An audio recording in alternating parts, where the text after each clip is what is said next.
আসসালামু আলাইকুম। আশা করি তোমরা সবাই ভালোই আছো এবং বাসায় নিরাপদে আছো।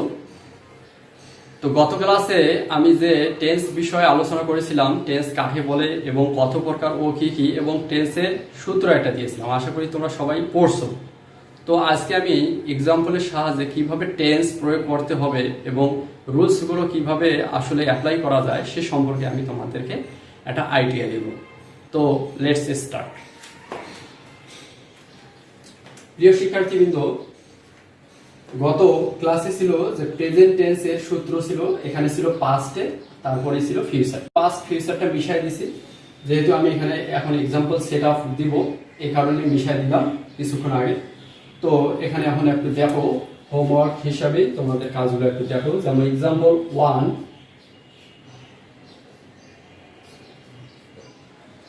এক্সাম্পল ইতে এক্সাম্পল ধরি আমরা, যেমন আমরা সহজ উদাহরণ একটা দিব, সহজ উদাহরণের মাধ্যমে আমরা ক্লাসটা সম্পূর্ণ করবো ইনশাআল্লাহ। তো দেখো যে হি ইটস রাইস। তোমরা ইট সবাই জানো, যে ইটটা সবাই মোটামুটি জানো, যে ইট মানে কি খাওয়া, এটা সবাই জানো। এই জন্য সহজ ভার্ব দিয়ে একটা আমরা সুন্দর করে এক্সাম্পলটা সেট আপ দিব। তো একটা সেন্টেন্স গঠন করতে গেলে কি কি লাগবে আমাদের সেটা জানতে হবে তোমাদেরকে। একটা পূর্ণাঙ্গ যদি সেন্টেন্স গঠন করতে যাও, তাহলে তোমাদের প্রথমেই লাগবে সাবজেক্ট, লাগবে ভার্ব লাগবে, তারপর কি লাগবে অবজেক্ট লাগবে। এটা মাস্ট একটা সেন্টেন্স গঠন করতে গেলে। তুমি যদি প্রথমেই সাবজেক্ট, এটা ধরো যে সাবজেক্ট, এটা হচ্ছে যে ভার্ব,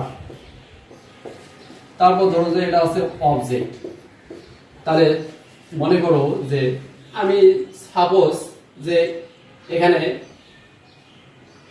ভার্ব এবং অবজেক্টটা মনে করো নিলাম, শুরু সাবজেক্ট ভার্ব ইটস রাইস, কে খায়, অসম্পূর্ণ থেকে যাচ্ছে সেন্টেন্সটা। তারপর যদি আমি বলি যে আবার অবজেক্টটাই বাদ দাও, বা সাবজেক্টের পর অবজেক্টটাই বাদ দাও, মনে করো অবজেক্ট নাই এখানে, তাহলে হি ইটস, সে খায়, কি খায়, অসম্পূর্ণ থেকে যাচ্ছে। তারপর আমি যদি বলি যে যে ধরো তোমাদের ভার্বটাই বাদ দেবো, সাবজেক্ট অবজেক্ট বাদ, এবার ভার্বটা বাদ দাও, তাহলে হি রাইস, এটা কি হয়? তাহলে তোমাদেরও হাসি পাবে যে আসলে হি রাইস হয় না, তাই এটা কি আমাদের হাসি পাচ্ছে মোটামুটি শুনলে পুরা আছে। তাহলে তোমাদের অবশ্যই খেয়াল করতে হবে যে একটা পূর্ণাঙ্গ সেন্টেন্স যদি তোমরা তৈরি করতে যাও, অবশ্যই তোমাদের সাবজেক্টটার দরকার আছে, ভার্বটার দরকার আছে এবং অবজেক্টটার দরকার আছে।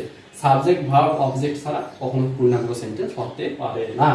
তাই আমাদের সাবজেক্ট লাগবে, ভার্ব লাগবে, অবজেক্ট লাগবে। ওকে, এখন নেক্সটে আমরা আসি রুলসের মাধ্যমে কিভাবে শেখানো সম্ভব সেটা বুঝাচ্ছি আমি। তো আসলে মূল কথায়, তো নাথিং মূল ভার্বের প্রেজেন্ট ফর্ম, সূত্রটা ছিল কি নাথিং মূল ভার্বের প্রেজেন্ট ফর্ম। তাহলে এখানে সাবজেক্ট দিলা, তারপর নাথিং মূল ভার্বের প্রেজেন্ট ফর্ম বলতে মূল ভার্বটা কি ইট। ইট ধরো যে মূল ভার্বটা হচ্ছে ইট, ইটটা হচ্ছে মূল ভার্ব। এই মূল ভার্বের প্রেজেন্ট ফর্ম, যেহেতু subject third person singular number, এই জন্য ভার্বের সাথে কি আসলো এস বাই ইএস। এখানে এস বাই ইএস লিখতে পাচ্ছো তোমরা, এস বাই ইএস আছে। আচ্ছা, তাহলে আসলো, তাহলে নাথিং মূল ভার্বের প্রেজেন্ট ফর্ম হি ইটস, তারপর অবজেক্ট হচ্ছে রাইস। তাহলে মূল ভার্বের প্রেজেন্ট ফর্ম দিয়ে করে দিলাম আমরা। আর সাবজেক্ট আর অবজেক্টটা সব সময় একই রকম থাকবে প্রতিটা সেন্টেন্সের ক্ষেত্রে। এটা একটু মনে রাখি যে সাবজেক্ট আর অবজেক্টটা আমার সব সময় একই রকম থাকবে। 12টা টেন্সে শিখাবো, 12টা টেন্সেই তোমাদের একই রকম থাকবে। আজকে শুধু আমি তোমাদের প্রেজেন্ট এবং পাস্টের উপর শুধু আলোচনা করবো। তো আসো 2 নম্বরে আসো, এক্সাম্পল 2 এ আসো। এক্সাম্পল 2 এ দেখো সাবজেক্টেই বসাও হি। আচ্ছা, হির সঙ্গে কি অ্যাম, ইজ, আর, কোনটা বসবে? অ্যাম বসে না, ইজ বসে না, আর বসে? তোমরা একটু জানো যে সাবজেক্ট যদি সিঙ্গুলার হয়, ভার্বও সিঙ্গুলার হয়, তাহলে ইজ হবে, এটা হচ্ছে প্লুরাল, তাহলে সেক্ষেত্রে আরটা তো হচ্ছে না, তাহলে ইজ হবে। আর অ্যামও তো আসবে না, কারণ আই এর সঙ্গে অ্যাম বসে, তো আই অ্যাম হয় যেমন, সেক্ষেত্রে হির সঙ্গে ইজটাই হচ্ছে অ্যাপ্রোপ্রিয়েট। তো ইজ দিলাম আমি, হি ইজ। তারপর আসো মূল ভাব, এই যে মূল ভাবটা আসো, মূল ভাবটা দেখো যে হি ইজ ইট। আচ্ছা, এখানে সূত্র দেখো এখন যে কন্টিনিউয়াস যেখানে আইএনজি সেখানে, এটা কোন টেন্স? এটা হচ্ছে প্রেজেন্ট ইনডিফিনিট টেন্স, এটা হচ্ছে প্রেজেন্ট কন্টিনিউয়াস টেন্স। তো প্রেজেন্ট কন্টিনিউয়াস টেন্সের ক্ষেত্রে এখানে আমার সূত্র লেখা ছিল যে কন্টিনিউয়াস যেখানে আইএনজি সেখানে, তাহলে কন্টিনিউয়াস যেখানে আইএনজি সেখানে কার সঙ্গে? মূল ভার্বের সঙ্গে। মূল ভার্ব বলতে এটা বোঝাচ্ছি ইট, তাহলে ইট থেকে eating, eating, is eating rice হয়ে গেল সুন্দরভাবে। তাহলে সাবজেক্ট একই রকম থাকলো, অবজেক্টও থাকলো একই, শুধু এখানে আমাদের অক্সিলারি ভার্ব এই অনুসারে অক্সিলারি ভার্বটা এখানে নিয়ে আসলাম, আর কন্টিনিউয়াস যেখানে আইএনজি সেখানে সূত্রের মাধ্যমে কন্টিনিউয়াস যেখানে আইএনজি সেখানে দিয়ে দিলাম, শেষ। নেক্সট 3 নম্বরে আসো। 3 নম্বর এক্সাম্পল সেট আপ দিচ্ছি আমি। তো 3 নম্বর এক্সাম্পলে তোমাদের সূত্রের মাধ্যমে আসবে, যেমন হি, এখানে সূত্র আছে হ্যাভ অথবা হ্যাজ, হির সঙ্গে তো হ্যাভ হবে না, হি যেহেতু subject third person singular number, তাহলে হ্যাজ হবে, তাহলে হি হ্যাজ, তারপর দেখি আগে eaten rice, he has eaten rice. তাহলে এটা হচ্ছে সূত্র আগে বসাইলাম আমরা, তাহলে সাবজেক্ট একই রকম ভাবে দেখো সাবজেক্টেই বসছে, তারপর সূত্র এখান থেকে নিয়ে আসো হ্যাভ অথবা হ্যাজ, তাহলে হ্যাজ বসাইলাম সূত্র অনুসারে। আচ্ছা, এখন কথা আসছে যে পারফেক্ট যেখানে এটা কোন টেন্স, এটা জানতে হবে তোমাদের। এখানে এটা হচ্ছে প্রেজেন্ট পারফেক্ট টেন্স, তাহলে পারফেক্ট যেখানে মূল ভার্বের পিপিএফ এখানে লেখা আছে, পারফেক্ট যেখানে মূল ভার্বের পিপিএফ, পিপিএফ বলতে past participle form, okay, PPF means past participle form সেখানে। আচ্ছা, তাহলে ভার্বের পাস্ট পার্টিসিপেল ফর্ম হবে, তাহলে হি হ্যাজ সূত্র অনুসারে হ্যাজ দিলা, হি হ্যাজ ইটেন মূল ভার্বের পাস্ট পার্টিসিপেল ফর্ম, যেহেতু পারফেক্ট যেখানে মূল ভার্বের পাস্ট পার্টিসিপেল ফর্ম, ইট থেকে ইট অ্যাট, যেমন এখানে কনজুগেশন অফ ভার্বস গুলো একটু জানতে হবে তোমাদেরকে, এটা কিভাবে চেঞ্জ হয় একটু দেখো, যে eat ate eaten, eat ate eaten, তাহলে এটা হচ্ছে প্রেজেন্ট ফর্ম, এটা হচ্ছে পাস্ট ফর্ম, এটা পাস্ট পার্টিসিপেল ফর্ম, এটা হচ্ছে কনজুগেশন অফ ভার্বসের রুলস অনুযায়ী এগুলা যেগুলা দেওয়া ছিল আর কি, ওখানে conjugation of verbs, strong verbs, weak verbs গুলো একটু পড়তে হবে তোমাদেরকে, এই এগুলো মুখস্থ করে নিবা ইনশাআল্লাহ। তো দেখো হ্যাজ ইটেন, তারপর অবজেক্টেই রাখছি আবার আগের মতো সেম, তাহলে হি হ্যাজ ইটেন রাইস। আচ্ছা, নেক্সটে এখন সূত্র দিয়ে আমরা 4 নম্বরটা দেখি, এখন একটু 4 নম্বরটা একটু দেখো তোমরা। 4 নম্বর এক্সাম্পল সেট দিই, যেমন হি হ্যাজ বিন, সূত্র বসাও হ্যাভ বিন অথবা হ্যাজ বিন, তাহলে হির সঙ্গে হ্যাজ বসবে, যেহেতু আমরা আগেই জানি he has been eating rice, তাহলে এখানে আবার সাবজেক্ট, তারপর হ্যাভ বিন অথবা হ্যাজ বিন, সূত্র অনুসারে হ্যাভ বিন অথবা এই যে হ্যাজ বিন বসলো, হ্যাজ বিন, তাহলে এটা কোন টেন্স সেটা আগে জানতে হবে তোমাদেরকে, যেহেতু এটা প্রেজেন্ট ইনডিফিনিট, এটা হচ্ছে প্রেজেন্ট কন্টিনিউয়াস, এটা হচ্ছে প্রেজেন্ট পারফেক্ট, এটা হচ্ছে প্রেজেন্ট পারফেক্ট কন্টিনিউয়াস, তাহলে কন্টিনিউয়াস যেখানে আইএনজি সেখানে আবার আগের মতো দেবো, এখানেও আইএনজি আসছে, এখানে কন্টিনিউয়াস এর কারণে আইএনজি আসলো, ঠিক আছে, তাহলে কন্টিনিউয়াস আইএনজি, আর পারফেক্ট হলে মূল ভার্বের পিপিএফ পাস্ট পার্টিসিপেল ফর্ম সেখানে, ওকে, তাহলে he has been eating rice, শেষ। তাহলে এইভাবে আমরা প্রেজেন্টের 4টা সূত্র দিয়ে 4টা এক্সাম্পল তোমরা সেট আপ দিতে পারো।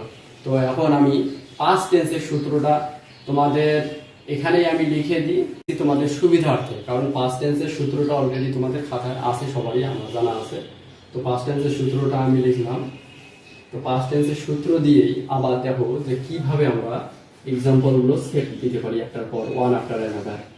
তো পাস্ট টেন্সের ক্ষেত্রে যেমন দেখো এখানে বলছে নাথিং মূল ভার্বের পিএফ, পিএফ তে পাস্ট ফর্ম, পাস্টের ক্ষেত্রে যেহেতু পাস্ট টেন্স করতেছি আমরা, পাস্ট টেন্সের ক্ষেত্রে পিএফ তে পাস্ট ফর্ম, আর প্রেজেন্টের ক্ষেত্রে মনে রাখবা পিএফ তে প্রেজেন্ট ফর্ম, ওকে। তা পাস্ট টেন্সের ক্ষেত্রে আসো নাথিং মূল ভার্বের পাস্ট ফর্ম, আবার আগের মতো সেম সাবজেক্ট একই রকম রাখো।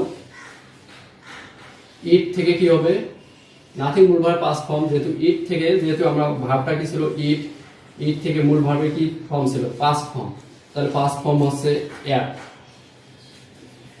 তাহলে হি অ্যাট, তারপর অবজেক্ট কি ছিল রাইস ছিল, তাই না, তাহলে অবজেক্ট ছিল রাইস, তাহলে এটা হলো সাবজেক্ট, এটা হলো ভার্ব, এটা হলো অবজেক্ট। তাহলে নাথিং মূল ভার্বের পাস্ট ফর্ম সূত্র অনুসারে, তাহলে সাবজেক্ট তারপর মূল ভার্বের পিএফ তে পাস্ট ফর্ম তারপর অবজেক্ট, সূত্র অনুসারে শেষ 1 নম্বর। 2 নম্বরে আসুন এক্সাম্পল 2, হি সাবজেক্ট অনুসারে সাবজেক্ট দাও হি ওয়াজ অথবা ওয়ার, যেহেতু সাবজেক্ট সিঙ্গুলার ভার্ব সিঙ্গুলার হবে, তাহলে হি ওয়াজ এটা কোন টেন্স, 2 নম্বরটা হচ্ছে পাস্ট কন্টিনিউয়াস টেন্স, তোমরা সবাই জানো। তাহলে পাস্ট ইনডিফিনিট 2 নম্বরের নাম কি, পাস্ট কন্টিনিউয়াস টেন্স। তাহলে হি ওয়াজ কন্টিনিউয়াস যেখানে, আবার আইএনজি সেখানে, ইট থেকে মূল ভাব, এই যে মূল ভাব, ইট থেকে ইটিং করে দাও, হি ওয়াজ ইটিং, তারপর অবজেক্টেই রাখো, হি ওয়াজ ইটিং রাইস। ওকে, তাহলে কন্টিনিউয়াস যেখানে, আইএনজি সেখানে। সাবজেক্টে হলো সূত্র অনুসারে ওয়াজ অথবা ওয়ার বসলো, একটা বসাবো, ওয়াজ বসাবো আর কি। তারপর মূল ভার্বের সাথে কন্টিনিউয়াস যেখানে, আইএনজি, ভার্ব, এই যে মূল ভার্বের সঙ্গে, এটা হচ্ছে মূল ভার্বের সঙ্গে আইএনজি দিলাম, তারপর অবজেক্ট একই রকম রাখলাম, শেষ। 3 নম্বরে আসো। 3 নম্বর এক্সাম্পল দেখো, সাবজেক্ট হি, আবার আগের মতোই হি দেখো, সূত্রে কি আছে, হ্যাড আছে, সূত্রে যেহেতু হ্যাড আছে, হ্যাড বসাও, হি হ্যাড। তাহলে এটা কোন tense, past indefinite, past continuous, past perfect. তাহলে হি হ্যাড ইটেন রাইস। তাহলে পারফেক্ট যেখানে, এখানে সূত্র অনুসারে, এই সূত্র অনুসারে যে পারফেক্ট যেখানে মূল ভার্বের, এই যে কথাটা পারফেক্ট যেখানে মূল ভার্বের পিপিএ, পাস্ট পার্টিসিপেট ফর্ম সেখানে। ওকে, তাহলে এইভাবে তোমরা সূত্রটা প্রয়োগ করতে পারো। তাহলে পাস্ট পার্টিসিপেট ফর্ম যেমন ইটেন, এটা লিখে দেয় একটু তোমাদের সুবিধার্থে। তাহলে ইটেনটা আমরা পেলাম এখান থেকে, যে এখানে present form, past participate form, আর সূত্র অনুসারে পারফেক্ট যেখানে মূল ভার্বের পাস্ট পার্টিসিপেট ফর্ম সেখানে। ওকে, শেষ। নেক্সটে আসো, past perfect continuous tense. Past perfect continuous টেন্সের এক্সাম্পল সেট দাও, হি,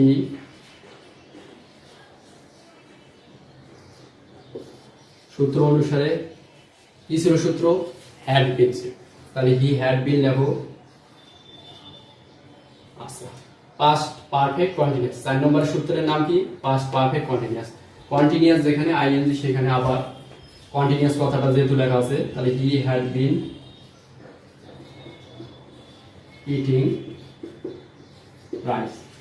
তাহলে দেখো পাস্ট পারফেক্ট কন্টিনিউয়াস যেখানে, এই যে কন্টিনিউয়াস যেখানে, আইএনজি সেখানে মূল ভার্বের সঙ্গে। তাহলে সূত্র অনুসারে হ্যাড বিন বসাই দিলাম, হ্যাড বিন, তারপর কন্টিনিউয়াস যেখানে, আইএনজি সেখানে। তাহলে এই হলো সাবজেক্ট, এটা হলো ভার্ব হিসেবে অক্সিলিয়ারি ভার্ব, মূল ভার্বের সাথে আইএনজি প্লাস অবজেক্ট। এইভাবে তোমরা এক্সাম্পলের মাধ্যমে সুন্দর করে সূত্রের সাহায্যে এক্সাম্পল সেট আপ দিতে পারো এবং টেন্স সুন্দরভাবে তোমরা শিখতে পারো। তো আজকে তোমাদের টেন্স, প্রেজেন্ট টেন্স আর পাস্ট টেন্স সূত্রের সাহায্যে শিখিয়ে দিলাম ইনশাল্লাহ ভালোভাবে। তো প্রেজেন্ট টেন্স, পাস্ট টেন্স সূত্রের মাধ্যমে এইভাবেই তোমরা এক্সারসাইজ করতে পাবা। এইভাবে অসংখ্য এক্সাম্পল আমরা তৈরি করে দিব, পরবর্তীতে আমি এক্সাম্পলগুলো সেট আপ করে দিব, তোমরা ইনশাল্লাহ সেইভাবেই প্রস্তুত থাকবা। তো গত তোমাদের ক্লাসে যেটা লেকচার 1 তোমাদের হোমওয়ার্ক ছিল টেন্স চার্ট মুখস্থ, টেন্স রুলস মুখস্থ, ওটা তো কোর্স, এখন সেটার প্রয়োগ হলো। এখন সূত্র তো থাকবেই, আবার এখন হোমওয়ার্কটা থাকবে এইরকম, তোমাদের হোমওয়ার্ক থাকবে টেন্সের সূত্র, রুলস 1, রুলস সবগুলোই পড়বা, টেন্সের সূত্রে যতগুলো রুলস আছে, আবার ওই রুলসটা যেটা দিয়েছিলাম এই ধরনের রুলসটা, ওই রুলসটা সুন্দর করে পড়বা, এবং টেন্সের এক্সাম্পলগুলো প্র্যাকটিস করবা।